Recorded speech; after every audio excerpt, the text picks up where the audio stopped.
And we are live. Good morning, everyone. It is Friday, August 26th, 2022.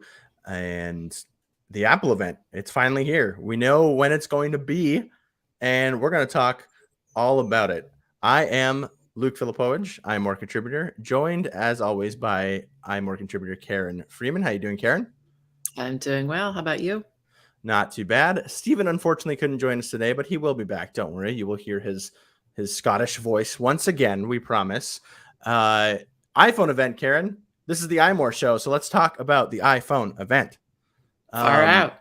yeah, far out. We know we'll get this out of the way because this is obviously the biggest news of the week. So Apple has confirmed that September 7th, 2022, which is like in 2 weeks, essentially, not next Wednesday, but the Wednesday after that.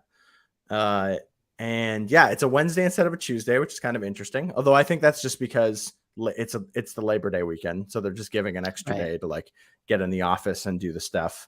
There is an in-person component, it seems. We haven't really heard much about what that is, but there were some invitations that went out that said like RSVP for an in-person, you know, event. I have a feeling it would be much like WWW. Yeah, that's too many W's.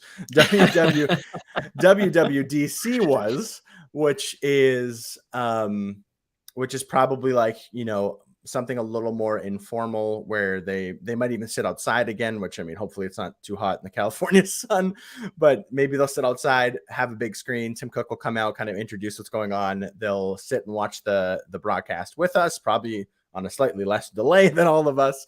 And then they'll probably have some sort of product area that people can kind of go interact with. That would be my guess, but we don't really know. Maybe it'll be in the theater again. We do know that Apple has September 5th is kind of when Apple was targeting most of the staff to be back in the office at for some sort of hybrid work model where they take some days in the office and some days off. There has apparently been some reported friction around that, but that's sort of what the rumors have been saying. So it'll be interesting to see what the far out event is. We are obviously expecting the iPhone 14 and the Apple Watch Series 8, as well as a new Apple Watch SE has been rumored, and an Apple Watch Pro, which we think is the name for it, but we're not sure. But we will get all into that after we dive into some other news really quickly, so we can get this out of the way and talk all about the event. First off, the next gen 14-inch and 16-inch MacBook Pros could go into production come the last quarter of this year, which means we're not really going to be seeing them, this year, which we didn't necessarily expect. But it could mean that like come spring, Apple sometimes has a spring event, something in March or April. They've had it the last few years. Maybe that's when the new MacBook Pros, which we would expect to have some sort of M2 chip iteration, most likely, could be out. That's pretty interesting. I actually thought maybe because of there's still production delays and stuff that we're hearing kind of all over, and we've been hearing rumblings of like Apple trying to work around those by sending things that they might normally produce in China, they're now producing in Vietnam, and sort of kind of around to sort of try and get around some of those roadblocks. We know that some facilities in China were going through, at least a couple of weeks ago, we're going through like rolling power outages to sort of cut down on the intense heat that was happening in the region and things like that. So it's been an interesting time for Apple to sort of get production in place, and I think a lot of companies are feeling that pressure. But it's cool to think that Min-Chi Kuo, this is coming from Min-Chi Kuo, by the way, who's relatively reliable when it comes to this sort of production line sort of leaks or rumors. Yeah, so I'm interested. I mean, we all knew they were eventually going to come, obviously, but we haven't seen too much of the M2 chip yet. It's only been in, I guess it's been in two devices. I kind of keep forgetting about the 13-inch MacBook Pro. Yeah, but these won't just be M2. These will be like, the Yeah. M2 Ultra Max and all that stuff. Yeah, probably if they keep with the same naming convention, we'll see like an M2 Pro and an M2 Max like we did in the 14 and 16-inch for the M1s. Yeah, it's good to know that it's cool to hear that they could be going into production by the end of the year, because that might mean that they are ready to go come spring, and come spring we can have new Apple laptops to kind of wow us, which I think would be pretty cool. I just feel like if any company can sort of stay on top of those rolling supply issues and surf right over that wave, it's going to be Apple.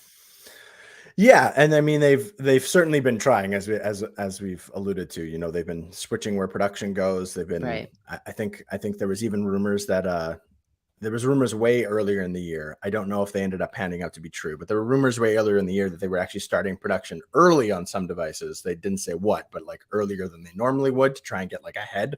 So yeah, sounds like they want to keep that. They have their investors and their bottom line. They want to keep happy. I mean, supply chain issues, it's a big deal for Apple. And, Tim Cook, that's sort of his area of expertise, where he comes from, is logistics. Yeah. And so with Tim Cook, Apple has the resources clearly. And with Tim Cook in charge, I feel like the logistics and supply chain are going to be as good as they possibly can. And Apple, of all companies, will surmount whatever difficulties there are in the supply chain these days. So, yeah. And I mean, to some degree, I mean, we all know that like every time they launch new products, there's always like, to the extent possible, there's always issues, but every time of every company, like if you order a new couch, you might be waiting months for it, but because the furniture company is having supply chain issues, and that's what they'll tell you. But Apple's is going to do anything that any company could possibly do. Apple's going to do it. Yeah. Supply chain issues aren't unique to Apple, but they are in a position where I think they can definitely solve them. Enough money helps. Having trillions of dollars. It's not just money. It's the fact that that Tim Cook is one of the world's renowned logistics experts. I mean, that's how he became CEO of Apple. So excuse me.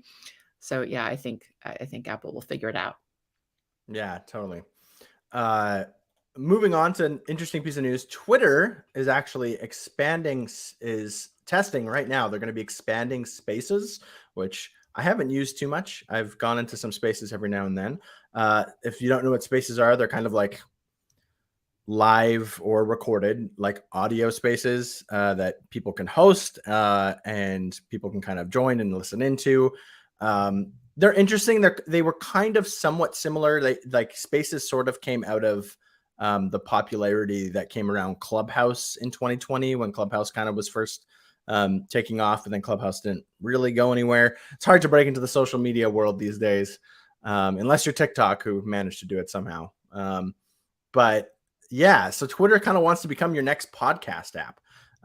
They're going to expand Spaces so into its own tab inside the app, which will have the live and recorded spaces that you're used to, but will also have themed audio stations and podcasts.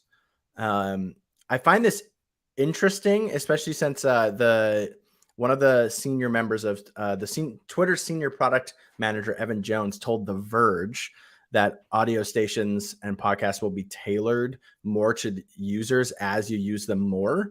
And he sort of described the feature as like, he wants it to be as if another user is recommending you something.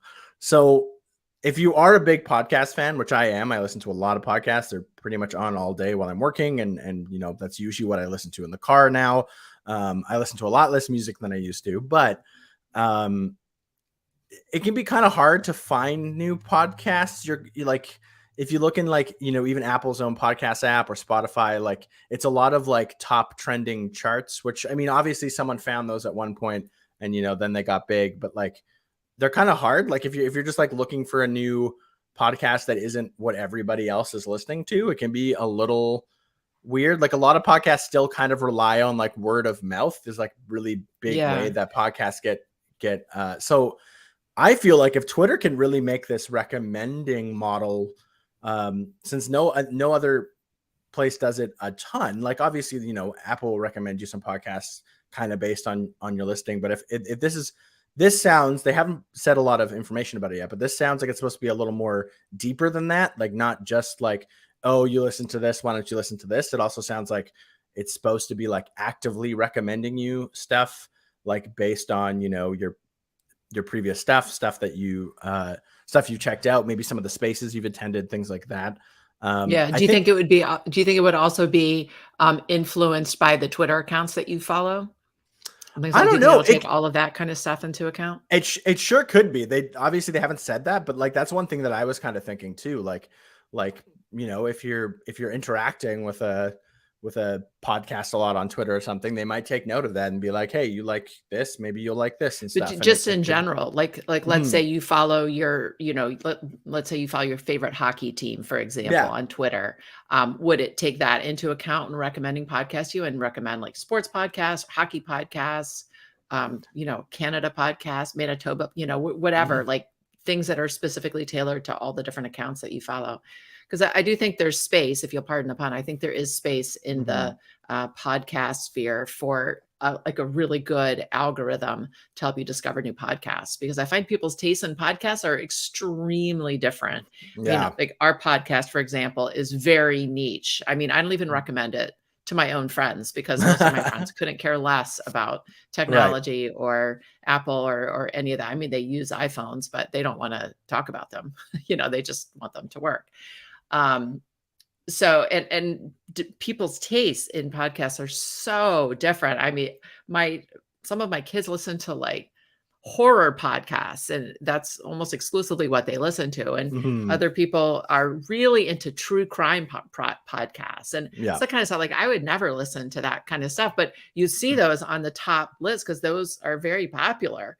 You know, documentary type podcasts, like self-help podcast. People recommend self-help podcasts to me. And I'm like, it's just not the kind of thing that I personally would listen to. And honestly, I don't even know what to look for because I don't know what I would listen to. I don't listen to a lot of podcasts. But if, you know, if the Twitter algorithms, if they could help me figure out some good podcasts to listen to, I definitely would listen to more. Yeah. And like, and it's not that word of mouth is bad, but I'm thinking like every podcast I truly have like discovered, I would say on my own, has all come from like word of mouth from friends or family or things like that. Like and then I'll be like, oh, this sounds cool. I've never heard of this before. It sounds like a really cool podcast. And I'll go like look it up on my podcast app and I'll be like, oh yeah, there it is. But I've never seen it in my life. I don't know how it's never popped up. It sounds like it's right up my alley. And then sure enough, I listen to it and it is, you know, because my friends and family know what I like, but it is a little weird that like the podcast is really kind of just it's like the trending podcasts are just usually all I see, like all the ones that I see all the time are all the ones that I hear about a lot of the time, except for like, you know, when I get specific recommendations from like a friend or something like that. So I'm interested to see what Twitter can do about this. I don't really use or interact with the live or recorded spaces that much, which you can kind of already do. But like the themed audio stations, they also didn't really talk a ton about that. So I'm interested to see what that is. Is it music? Is it more? Yeah. I would assume it's not music because I feel like that's different licensing stuff that they'd have to get into. I'm assuming it's still just like, you know, talk and or, you know, creative stuff. But yeah, I'm interested to see how it works. Like if Twitter has, you know, if maybe they do leverage some of the data of, you know, who you're following and what you tweet about and things like that, which, you know, some people might find a little creepy, but they're kind of doing that anyways, by the way. If you're on Twitter, they know what you do. So yeah, I'm interested. I'm interested to see what this can do. I kind of hope that maybe it'll be a good platform for me to discover new podcasts. But there's also the chance that it could just end up being a rehash of the same, like, you know, 20 to 50 podcasts that keep getting, you know, recommended to everybody because they're just the popular ones. So you never know with this kind of thing. It's interesting to see Twitter expanding its business model, though. You know, by hosting podcasts, there's likely, I'm assuming, some sort of monetary value there, and stuff like that. So it's interesting to see, you know, as they're going through this giant legal battle, which is going to start in a few weeks in court against Elon Musk over the whole, is he buying Twitter or is he not, debacle. They're still going forward, trying new things. So Twitter is one of my favorite social medias. It's like the only one I use, like I actually use and engage with. I watch a lot of TikTok, but I don't ever really post on there. It's more of like just I lurk around and see the funny things that people do. But Twitter is like where I actually talk to people and converse and engage in, discourse around tech, politics, all sorts of things that I'm interested in. So I like Twitter a lot. I hope this works out well. I hope it becomes something interesting. But yeah, it's expanding spaces, and maybe just maybe if it gets popular enough and does something unique like Spotify and Apple Podcasts might, you never know. It could be the best new podcast app of 2022. Yeah, Who knows? I think podcasts are becoming more and more important as it becomes more and more people's entertainment of choice, because it's I feel like people don't listen to the radio that much anymore. It's becoming more streaming services and podcasts. But there's the thing with streaming services are limited by the companies that put them out, but podcasts are almost unlimited because virtually anybody can put together a podcast. So there's just so many out there, and we need something to help us curate and figure out the best podcast for us, because everybody's tastes are so different, and there literally is something for everyone out there to listen to. So there's endless entertainment out there. We just have to find it. So if Twitter has figured out a way to help us curate our podcast listening, that's great. Twitter doesn't do it. Somebody's going to. So, well, it remains to be seen. Yeah. Good luck to Twitter. Interesting piece of news that happened just yesterday. So apparently a purple iPhone 14 Pro appeared in the wild yesterday. There is a video. You can go to our site and check this out. It'll be in the show notes if you're listening to this once it's recorded. But yeah, it's there's a tweet from I don't know how to say this, but it's DUANRUI. And it's just a short little video, and it says purple only appears at certain angles, and it's somebody kind of holding down what looks like an iPhone from what we can tell. And it does indeed look purple, and they're kind of moving it around, and you see and that's about it. Interesting. We've heard rumors that the purple is going to be the color that launches with the iPhone 14 Pro, as the Pro lineup usually gets kind of like the space gray, the silver, some sort of gold, and then one other color. It's been a green, it's been blue twice, and now we're hearing that it's going to be a purple. At launch, we've had purple before. After launch, it was the iPhone 12, I believe, right? That came in purple. 11? Well, 11 came in purple normally, but 12 came in purple like halfway through the year. They did like the mid-cycle refresh. Okay, but it's never been on a Pro model. Yeah. So I hope we do get a purple iPhone 14 Pro, because that will be in my pocket exactly, that or in my cart exactly 1 minute after it goes live. But I hope it doesn't look like that picture in that video. It looks terrible there. I don't know. It just has a really sort of weird, clunky look to it. Very un-Apple, but we'll see. Yeah. And I mean, who knows itself? I like this. This could very well just be a blue iPhone that, someone's tweaked the image just to look purple, or it's just caught in a weird light. It could also be like a CAD. It could be a CAD model, a dummy that somebody mocked up. Because I know like the case manufacturers, they're already starting to send me cases for the iPhone 14 lineup. And a lot of times one of them will send me actual dummy phones before the iPhone is launched, that they've made up from CAD renders that they use to make their cases. So there are dummy iPhones out there. They're not hard to find. So this could be one of those. Yeah, and Phone Pup makes a good point here in the comments, saying that I'm sure Apple would have the models to be sold way more polished, and I don't think that's the final one. And that's the thing too. If it doesn't look polished to me, that's exactly it. Yeah. So that's why I think it's a dummy. Yeah, it could be a dummy, or it could be like somehow like an early production version that somehow made its way out of the factory or whatever. I doubt it's even that. I can't imagine Apple wastes time making bad models. I just feel like some other random person made that off of measurements that they Yeah, it's definitely possible, and I agree. The color doesn't look right from what we've seen from Apple colors before, and that's why I almost that's why I said I almost feel like it's a blue that's been tinted. Like it might be even like a complete fake video. Yeah. I have no idea, but like the picture could be anything. It could be a doctored photo. It could be animation in the video. I mean, we just don't know. Yeah, so I don't know. It's interesting, and if you do watch the video, it does sort of change as they move it in the light, and which is kind of that is sort of how the all colors work, but sort of how the iPhone Pro colors have also worked. Like the Sierra blue can look a little darker depending on where it is, or a little or a little less, a little more pale like it normally is. So who knows? It could be entirely real. It could not, but it was interesting that sometimes this happens. We all know the infamous story of the iPhone 4 that got left at the bar that was in a case that made it look like an iPhone 3. We all know that sometimes things do happen to get into the wild, unfortunately. That's very rare though. But I am expecting Apple to come up with a very sophisticated purple that does change in the light. That part of it, I believe for sure. Yeah. Do you care? I can't remember. Do you like the purple that's on like the iPad Air and the iPad Mini? Oh yeah, I do. I have the purple iPad Mini and I love it.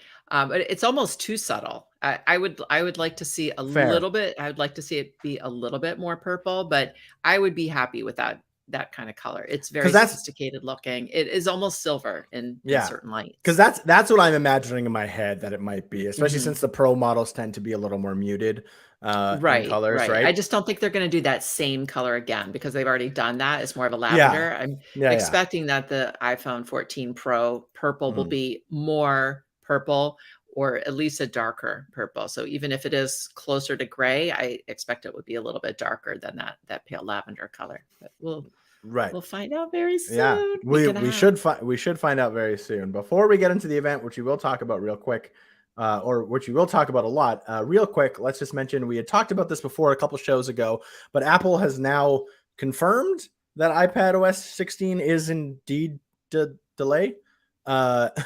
Which delayed in the sense that they never gave us a date, but delayed in the sense that it's going to come after iOS and I believe watchOS. Yeah, well, and not only hilariously that, if you have been paying attention to the beta releases, we're actually already on the newest developer beta that launched was iPadOS 16.1. So it's actually kind of already out of the 16.0 phase and kind of like going, and you usually don't see those 0.1s and stuff like that until after release, Usually it's the beta is always 0.0, 0.0, 0.0, just different builds of it until they release it. They'll release a 0.0. And then if there's whether it's security patches or just updates or whatever, then eventually they'll release, 16.1, 16.2, 16.3, 4, 5, etc. until, the new betas come out and then they kind of, the whole cycle sort of starts over. So it's interesting that, for Apple to kind of like put this 0.1 on it, it's interesting. It's pretty much means that like iPadOS 16 needed enough, I guess, updates essentially to sort of be considered a new version of the iOS or of the OS. So that's interesting, I guess. If you think about it, iOS 16 or iPadOS 16 technically is never coming out. if you think about it in the most basic of terms, but yeah, we're still expecting that iPadOS 16 won't come out in September. It won't come out. It won't be announced to be launching in the next 2 weeks, like we expect. iOS and watchOS. But it probably will be still in like October, which is when we're also expecting new iPads. So that kind of makes sense. It lines up.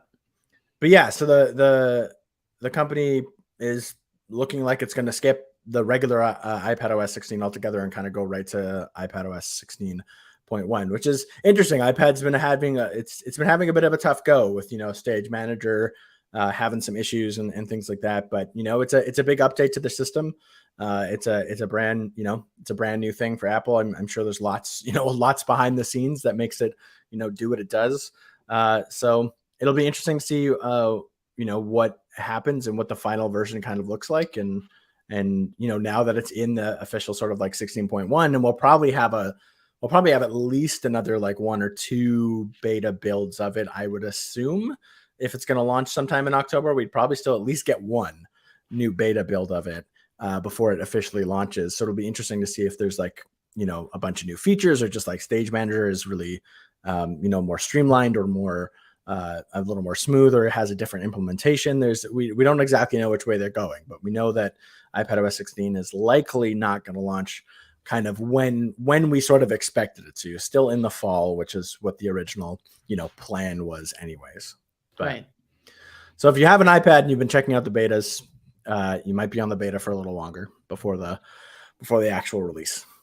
All right, that's it. Let's jump into the big event.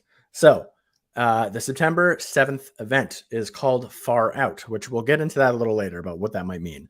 But let's just kind of do like a big old rumor roundup of where we are kind of sitting right now. So there's sort of like 2 products we really do expect, or I guess 2 or more products we really do expect to be there. And then there's kind of 1 more that we're sort of like, it might be there. We've heard some stuff, but like maybe it won't be. So the 2 that were like, the one that's probably the biggest certainty is the iPhone 14 and the iPhone 14 Pro and the iPhone 14 Max. And we'll get into it right away, but we're also hearing of an iPhone 14 like Max, or like one that isn't a Pro, but is a bigger version of just the iPhone 14. And the other one that we're like fairly certain we're probably going to see is the Apple Watch Series 8, which also might include a new Apple Watch SE and a brand new Apple Watch Pro, as it's been dubbed. So let's dive into these. We'll start with iPhone 14 because we have a lot of stuff to talk about with that. Obviously, I think the biggest one is like, we keep hearing this rumor that there's going to be 4 models of iPhone 14. They're dropping the mini. The mini's gone as far as we know, but there's going to be a base iPhone 14, obviously, kind of like it'll look like, I'm assuming, just like the iPhone 13, and it'll look very similar. There'll be an iPhone 14 Max, I guess is what we're calling it, if we're gonna keep the same naming conventions, which is a bigger phone, and probably roughly the size of a Pro. I would assume the size of a Pro Max, where they're expecting the 6.7 inches, which is what the Pro Max is. Then there'll be the iPhone 14 Pro, which will be the smaller form factor again, and the iPhone 14 Pro Max. So that's like one of the big things is that there's going to be this new, I mean, it's not completely new. They used to do plus versions of regular phones before, 8 plus, 6 plus, 7 plus. We all remember those. But this is kind of, they're abandoning the mini model, which I think some people are a little sad about, but it never quite performed as well as I think they wanted it to. And it just like, Karen can attest, the battery life, if you were a strong user of your phone, the battery life just never really held up, did it, Karen? No, it never lasted a whole day for me. I'm a pretty heavy user, but I still expect a battery to get through a day.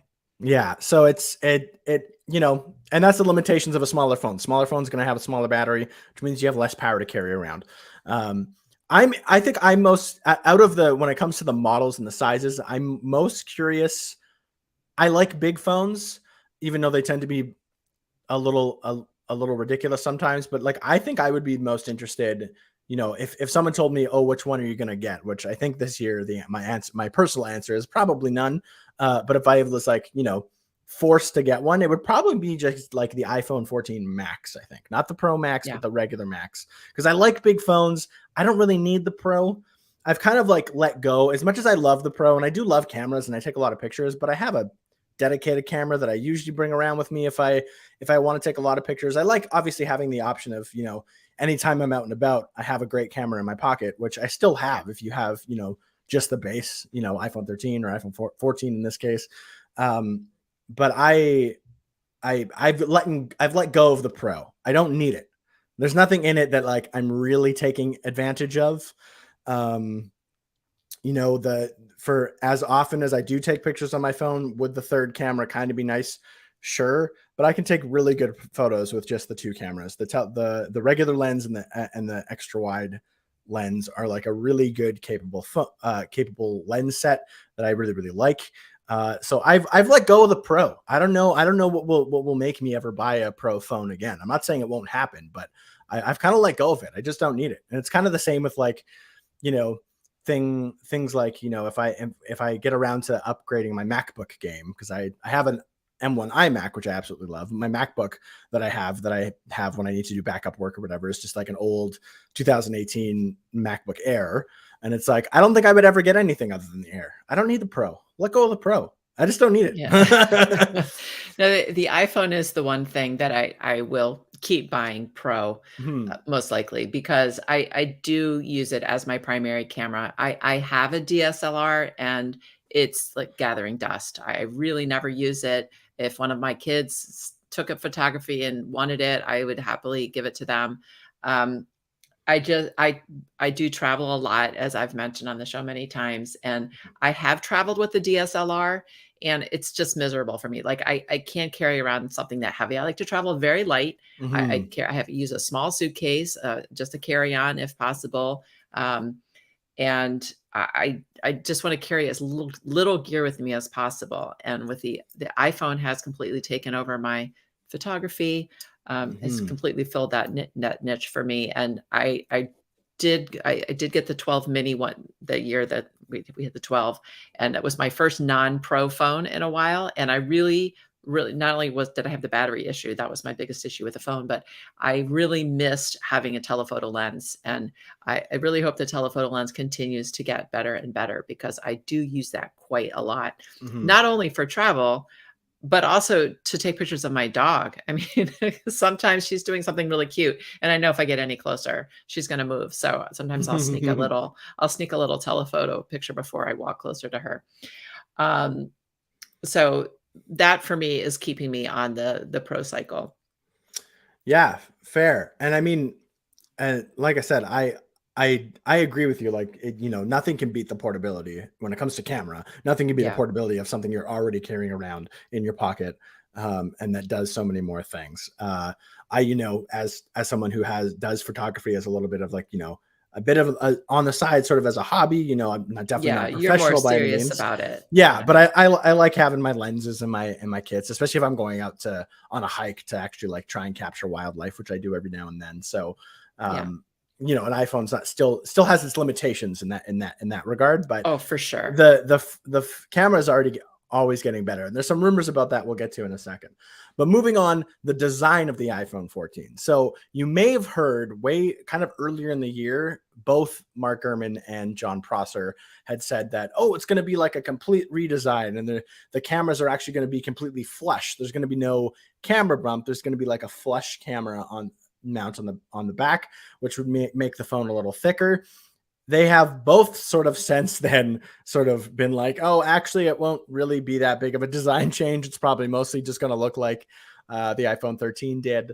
Still kind of its same camera bump as the squared edges, the kind of like metal, you know, the design that we got with the iPhone 12, right? It's kind of it's going to be just an iteration on that. We're probably not looking to anything super crazy, which, you know, as fun as like having a no camera bump would be, like I remember when that rumor came out way early in the year, I was like, that would be cool, because not only would a slightly thicker phone allow for, you know, a slightly bigger battery, which is always nice in terms of battery life, it's also just like a camera bump can be a little annoying. I know once you slap a case on it, no one cares though. Once you slap a case on it, it levels it all out anyways. At least most cases do. I haven't really seen a case that doesn't have some sort of lip to make the phone sit flat. I think most of them do. There might be a case out there that doesn't. I don't know what case that would be. Well, the lip actually makes the camera bump more pronounced. If there's like a lip around the camera to protect the camera, that just makes everything stick out more, actually. Right, but but most cases do it where like they end up like leveling out the case. Like if you put, like if I have a case on, for example, I know it's not as big of a bump, but my iPhone 11, like this case, it has two little bumps on the bottom. Oh, I see what you're saying. Yeah. So when you lie it flat down on its back, it's flat and it's not wobbling or anything. Yeah, most cases don't have that, Yeah. actually. Oh, Speaking really? as someone who has Interesting. 100 cases sitting, Yeah, you would I know have way at better least than me. 100 cases sitting in my house. Most of them don't have that bump, but you're right, some do, and that Yeah, does make the phone, like, sort of more stable when you put it yeah. face up on a And table, but that's what I care about. I think, I've had several cases that do this. This isn't the only one, but like I yeah, hate putting down my phone and it like being able to wobble and stuff. It just drives me I nuts. know, it's I it's not a good aesthetic. Yeah. So um it would have been nice to have a flashback, but I think like the design of the iPhone right now is really good. I've liked it a lot since it moved to that squared off design. I think it's better than kind of like I'm on an iPhone 11, which has the more rounded design. It's not that I hate this, but like the iPhone 13 Pro, for example, which I have here, like it just feels so much better in the hand. I think you can get like a better grip on it, and I just really like the Yeah, squared I d the square I just feel edges. like it doesn't matter to me at all. People Yeah. get really people have very strong feelings about the rounded versus squared off design. I don't really care. I'm more interested in the functionality, and if we're talking looks, it's really the color Right. that gets me going. All right, moving on. iPhone 14 colors. We kind of already talked about this a bit. We'll just quickly hit it. So Apple is hoping to add a purple color to both the iPhone 14 Pro and the regular iPhone 14 lineup. We have seen purple before in a regular lineup. Like we said, the iPhone 11 came with a purple phone, and there was a refresh. I believe it was on the iPhone. Yeah, on the iPhone 12 was a refresh halfway through the year in January. They kind of the last couple of years have been releasing a color and kind of doing a mid-cycle refresh to hit those customers who Right. couldn't upgrade then, but maybe might upgrade now that there's some new stock, a new color looks a little better, or looks Yeah, a little that different. both Uh, of those purples are so pretty. Both the 11 purple and the 12 purple are yeah, really, really pretty. and apparently purple will, as we said, will be on the iPhone 14 Pro. Interested to see what it'll be. Uh, Maybe it'll be that color we saw in that weird video from the news this week, but I'm hopefully not I because hope it it's a doesn't look little like it. prettier than that. Yeah. The processor. So the iPhone 14 chip. This is another piece of kind of the big news. Min-Chi Kuo has reported, and so I believe also Mark Gurman had reported that the A15, which is what currently powers the iPhone 13 lineup, is sticking around for the iPhone 14 and the iPhone 14 Max, as we're calling it. So the regular non-Pro versions are going to have the same chip that the 13 had, whereas the Pro versions, the iPhone 14 Pro and iPhone 14 Pro Max, will indeed have a new processor, assumingly the A16, it's probably going to be named, which is interesting, which has always kind of been interesting to me. But I know a lot of people are, and a lot of people have this, and I think it's rightfully so. What makes an iPhone 14, like just a base iPhone 14, any different than an iPhone 13, except for in name? Yeah, I mean, they'll have to do something to make it stand out. It's a weird one to keep the same chip, but I assume it's a Mhm. cost saving measure so they can keep the cost the same. Yeah, and I think also I've said this before. I mean, as somebody who literally earlier this year bought an iPhone 11 as his like personal daily driver for himself. Obviously, I have work phones that I use, but like this is my personal daily driver. Like, I, the chips are good.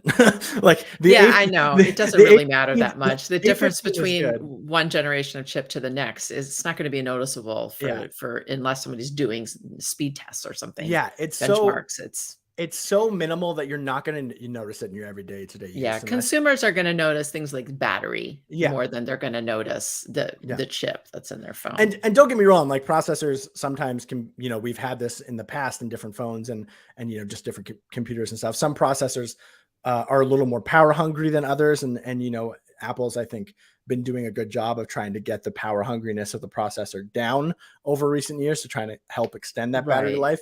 Right. But I really, when it comes down to performance, you're really not going to see that much difference between an A15 and an A16. No, I no, really don't. performance-wise, I think you're really gonna be more limited by your connection to the internet. Yeah, totally. Uh, Yeah, and then going on RAM, apparently RAM is actually probably a more limiting factor to like how your iPhone performs.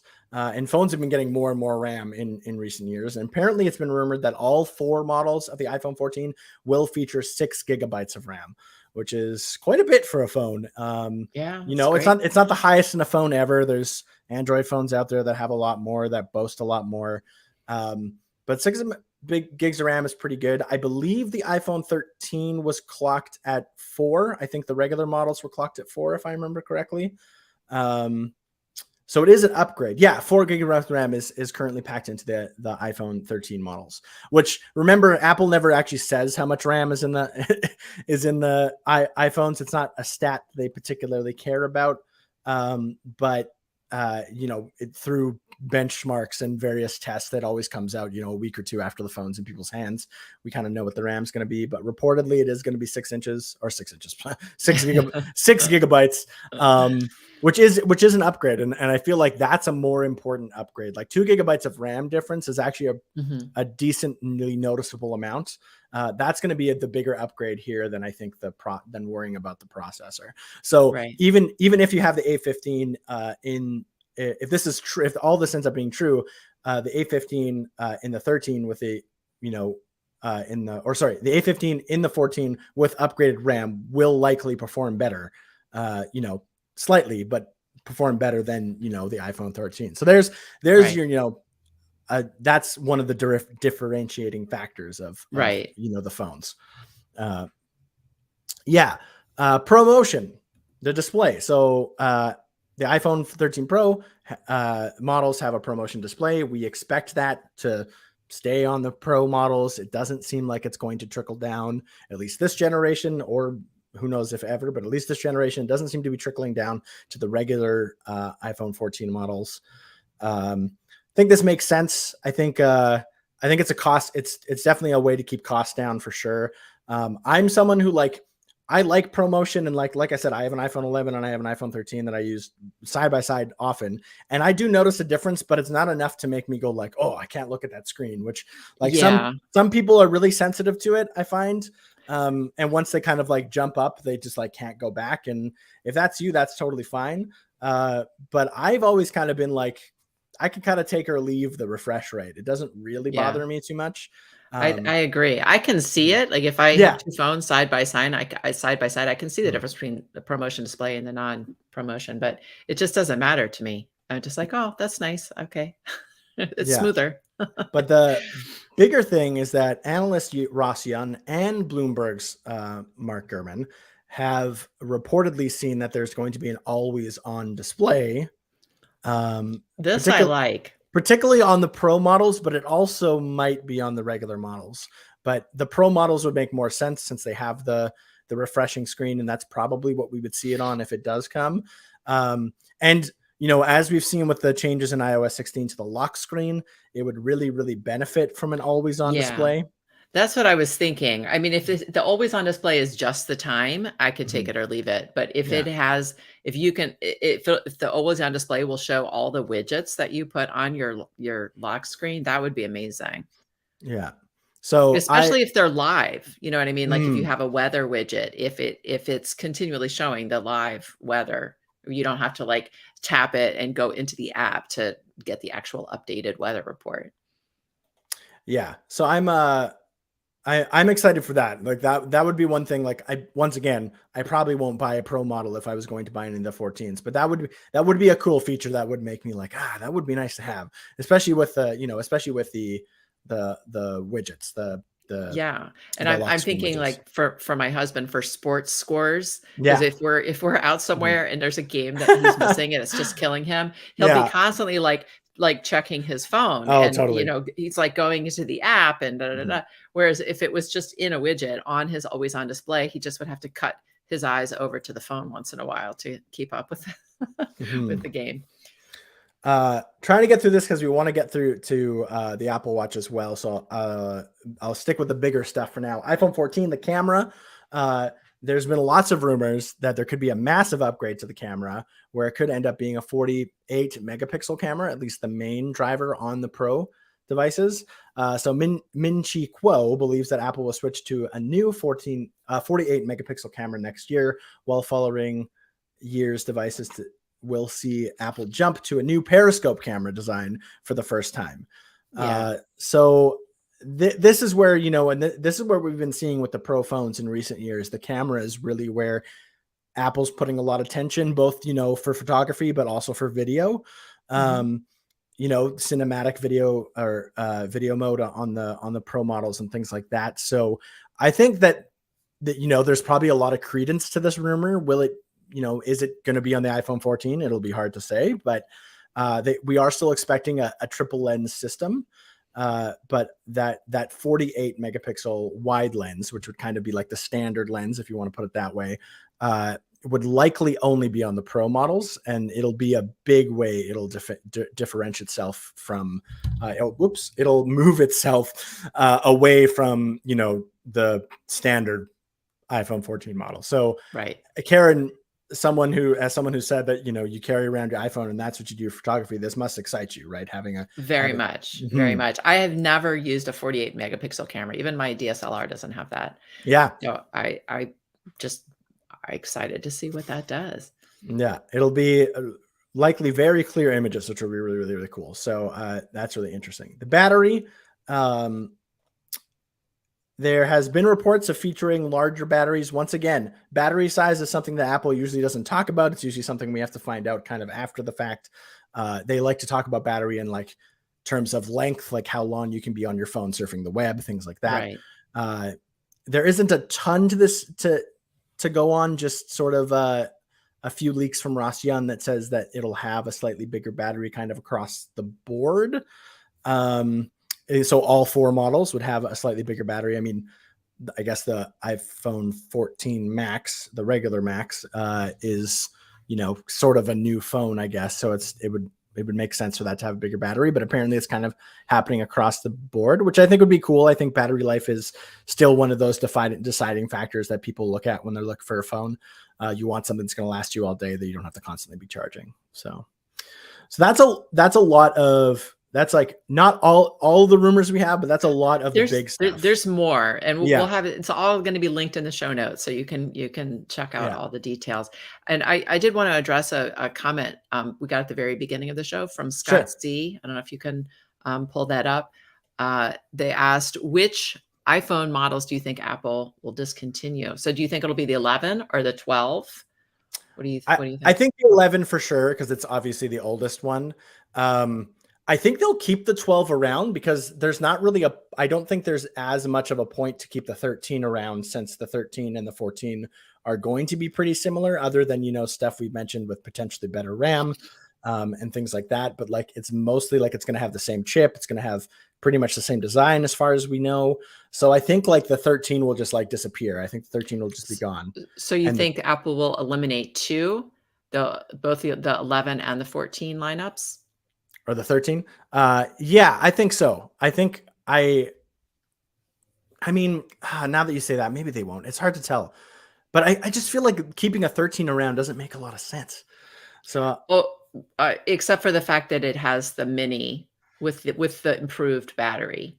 Do you know what I mean? So I think if they get rid of the 12 lineup, they might just get rid of the 12 lineup and keep the 11 to have a cheap phone. I know there's the SE, but for example, like a young teenager or tween doesn't necessarily want the SE because it seems like sort of a grandma phone. You know what I mean? So I feel like a young teenager would prefer, or just somebody who's on a budget but still wants the sort of modern sensibility without the home button.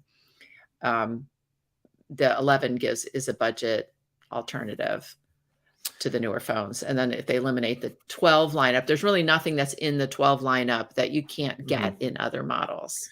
Yeah, I don't know. Devil's advocate. No, I don't really have a strong that's feeling fair. about it. I think my initial gut feeling before you made me rethink my whole life, but my initial gut feeling was that the 11 will go away, the 12 will stick around, and that was kind of it. I didn't really think about it. Perhaps they'll keep the 13 mini around just because they probably still have some stock, and it would give the chance for people who really want the mini phone, because there's fans out there of people who want smaller phones for sure. Yeah. it's not as big as maybe Apple was hoping the last 2 years, but it's definitely for out sure. there. Apple's not going to get rid of both the entire 12 lineup and the entire 13 lineup, for sure. Yeah. Apple's going to want to keep a mini around for a little while. Yeah. And PhonePup makes a good point in the comics. They kept the XR, the iPhone XR around for a long time. So maybe they 10R, do want 10R. 10R, sorry. It's not my fault. They did keep that one around for a long time because it was a really good phone and it was really popular. And I think some of my kids still have that one because it just, I mean, it's a fantastic phone. And I think the 11 is really good too. And I think there's an argument to be made to keep that one around, just to keep an inexpensive, but just really good phone around for a little bit longer, maybe one more year. Who knows? Yeah. You know what, Karen? I'm going to make a decision right now. I'm going to say, let's save the Apple Watch rumors. Let's tantalize you with all the Apple Watch rumors. Okay, save that for next week. We'll save that for next week. Next week is still going to be a pre-show. Yeah. Show. I mean, a pre-event show. Yeah. And then we can get Steven's opinions on the Apple Watch, which I know he's burning. He's burning to tell us. Yes, I know. He has a lot of thoughts on that. So we're going to save that for next week. So definitely make sure you're tuning into the show next week. But before we end off this week, let's talk about what far out could mean. So something that us tech journalists like to do is we like to dive into Apple's invitations, what they name their events, and kind of just like take, guesses and stabs at what that could mean. Could it mean upcoming products? Could it mean, could it just allude to some services that they're going to drop? Who knows? And I'm curious, Karen, do you have any thoughts or ideas about what far out could mean, or what the invitation in general can mean, since it kind of has like a space sort of theme? Right. Well, first of all, I want to just give a little bit of verbal description of the invitation in case people haven't seen it. It does say far out on it. We don't just keep saying that because we're goofballs. It actually says far out on the invitation, and it's like a space scene. And there is a virtual reality or an augmented reality component where you point the phone wherever, and this sort of black hole, this appears like this black hole space. So there's definitely like this space theme, as well as the Twitter hash flag is also like, if you do hashtag Apple event on Twitter, you got this little black apple. It looks like a little black apple at first, but if you look at it closely, it's actually a space apple. Do you know what it has? It has stars on it as well. So they're going all in on this space theme. So first of all, far out. This is going way out there, but that was a common slang term in like the 70s. I want to say, like, people would say like far out, man, like the hippies, and so like late 60s, early 70s. So there could be some kind of throwback aspect, like going way back. To something like that. Of course, this space thing brings to mind virtual reality. You can travel, you can use virtual reality to travel through space. So maybe there'll be some kind of talk about the rumored virtual reality headset that's been going around for a long time. I don't think it's going to be released, but maybe they'll bring it up and discuss it a little bit. So I know you have some ideas about it that you're dying to talk about, Luke. So what do you think? So here's my prediction. I think far out, the term that they're using to describe this event, or the name of the event, I think far out, maybe it describes the fact that because of all of the production issues that we've seen, that perhaps everything they're talking about is actually still far out in the future because they don't have any yet. No. Which it can't be that. Clearly I'm joking. Obviously Apple, they just wouldn't have, if they literally had nothing that they could hawk pretty soon, they wouldn't have an event. I think, they would have pushed it back at least a couple of weeks or whatever. However, I have been thinking that perhaps far out could relate to VR in terms of like, maybe they will talk about it and like officially announce like to the world that they do indeed have a headset coming, which I think we all kind of know already anyways, but it's never been officially announced, and maybe they'll have a few early like product renders or images of it or something. And that could, and then that far out could mean like, hey, this is a far away, but like it's coming. You definitely, we've heard a lot about it. It's been like few years now that we've been hearing about it. Like it's coming, but like it's still kind of like far out. Right. Or the Apple Car or something like that. Yeah, right. So I do wonder if, and we talked about this before about how we always like to dig into these things, and more often than not, it doesn't seem to mean a lot.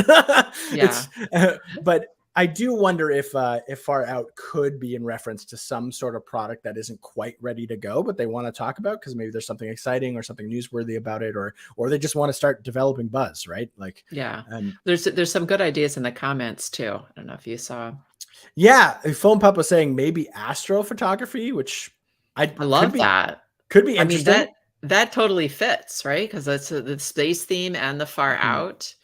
And all the rumors we're hearing about the new camera, like that would be fun. Yeah, and Scott C brought up an interesting one I didn't even think about, but far out space theme. Wonder if iPhone 14 will have satellite phone capability. Yeah, we've been hearing rumors about satellite phone capability. So that would be pretty interesting too. I didn't really think about that. And Phone Pump in the comments also brought that up. That it might be satellite connection for emergency calls or things like that, which would definitely be cool. It would be certainly an upgrade, and if especially for emergencies, especially if it's even just whether it's relegated to that or not. Right. I mean, how many times have you been like driving or hiking somewhere and you literally have 0 bars? Yeah, I think that's scary. Like, what if something happens when you're out somewhere unpopulated with no cell service, and something happens, you twist an ankle, you can't walk. I mean, just anything. It would be nice to have satellite capability. Yeah, totally. I mean, like even just for that extra layer of protection, that's always nice. I do hikes, I'm not like an avid hiker, but I like to go on hikes every now and then. And there's a few I like to do that's kind of like close-ish to my city, a little outside. That can be a little treacherous, especially in the spring when the snow's still melting and stuff. And I always make sure to I tell my closest friends and my families where I'm going, when I expect to go, when I expect to be back. So if they don't hear from me, to keep an eye out for that and things like that. And I also always give them a trail of, my parents are usually my backup in case, anything happens. My parents have maps of the trails I like to frequent, so they kind of know which way I go and things like that. So you don't even have to be that far out there, out of civilization for there to be no signal. I was in Denver recently visiting relatives, and we drove up to the mountains one day, and it wasn't like someplace obscure. It was like a popular. It's called Breckenridge. It's like a very popular ski resort. There were tons of tourists there, but most of the time that we were driving up to the mountains, there was 0 cell service. Yeah. Around Winnipeg, Canada, where I'm from, there's about an hour and a half outside the city. There's this really big, really nice provincial park called the White Shell, which is around there's a bunch of lakes and everything. It's a very nice, very beautiful part of the country. And there's a lot of cabins around. It's like cabin country. There's lots of cabins around there because there's all these beautiful lakes. And a lot of those cabins, some of the cabins on some of the more exposed lakes, but some of the more isolated lakes, there's nothing. If you're just out there living in a cabin and a bear attacks you, good luck. Hey, you're probably not making a phone call at that point anyway. Yeah, or at least not right away. As somebody who's actually had an encounter with a bear before, it's pretty scary. I've heard you allude to that several times. I've never actually heard this story. Yeah. Here, do we want a quick 2-minute story time? Sure. Okay. So Luke's encounter with a bear. So in around this White Shell sort of area, not quite in the park, but a little outside. I used to work at this camp. And it was a Christian camp I used to work at when I was younger. And it was in the spring, and usually in the spring we always have bear safety every year because we're living out in the wilderness. And in the spring is when, if we're going to see any bears, is when we're going to see, because they're waking up from hibernation. They're a little more hungry, a little more disoriented, all that sort of stuff. So I was in the kitchen because it was my turn to cook it was my turn to help prepare the breakfast for the staff that day. And I was in the kitchen doing stuff. And so I was going to go take the garbage out of the kitchen, which is around the front of the dining hall. We have a bin or whatever. So I'm going to do that. And I turn the corner, and there's a bear standing on the dining hall deck, probably about 10 feet away from me. And he's he's wondering what the smell of bacon is, essentially. That's coming from the thing. And he looks at me and he kind of just like, we both sort of stop and stare. And what you're supposed to do with black bears, at least is what our bear trainers do, is you're supposed to like slowly make yourself big, right? Make a big frame and just kind of talk, like not yell, but like talk loud and just kind of like, sort of like kind of intimidate, but just sort of like not run away and not be scared, just kind of like whatever. And then slowly back up if you can. So I start doing that. I get big. I raise my arms. I kind of like move my stuff out and I'm just like, hey bear, how's it going, bear? And I'm like talking to it in like a stern, but kind of just like authoritative voice, but not yelling. It kind of lunges at me. And luckily there was like a corner. There was a corner to the cabin. So I was like, I kind of ducked behind the corner. And so as it lunged, it kind of just like didn't really hit me or anything. And it didn't really swipe either. It just kind of like moved forward at me, which was definitely scary enough. And I started like slowly backing up so I could get into the kitchen because the door was a little bit down this walkway that I was on. And it was like following me. I eventually got into the kitchen and then it was just outside the kitchen door and all the kitchen staff was like, well, what do we do? And so, we called the office and had to deal with all that.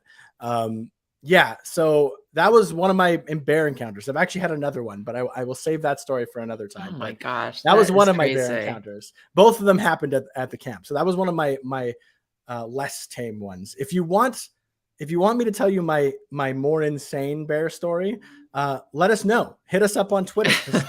Hit us up on Twitter. Let me know if you want. Luke, I had an encounter with a mouse and I was literally standing on a chair screaming like a little girl. So I don't think I could have handled the bear. I mean, mice are gross. I get that. Mice are gross. But that's our show for this week. Don't forget to tune in next week. We will talk all about Apple Watch Series 8, Apple Watch Pro, Apple Watch SE rumors. So many more things to happen before the event is upon us. Obviously, after the event, we're going to have a big hoo-ha, a big what about it, about what happened. So make sure you come back for that. As always, we'd like to thank everybody who's listening live, commenting along. We really appreciate you. If you're listening in your podcatcher of choice, thank you so much for listening along to the show every week. We love all of our users who download our show. As always, hit us up on Twitter at iMore or on Instagram at iMoregram if you want us to discuss something. If you have any questions for us, we'd love to hear from you. We like talking with our audience and answering your questions as much as possible. And big thanks to Jim Metzendorf, our audio editor, for making us sound so good every week. And thanks, Karen, for joining me. And Stephen will be back. We promise you. His Scottish voice will be back soon to soothe you all. And until next time, we will say adieu. Goodbye. Bye.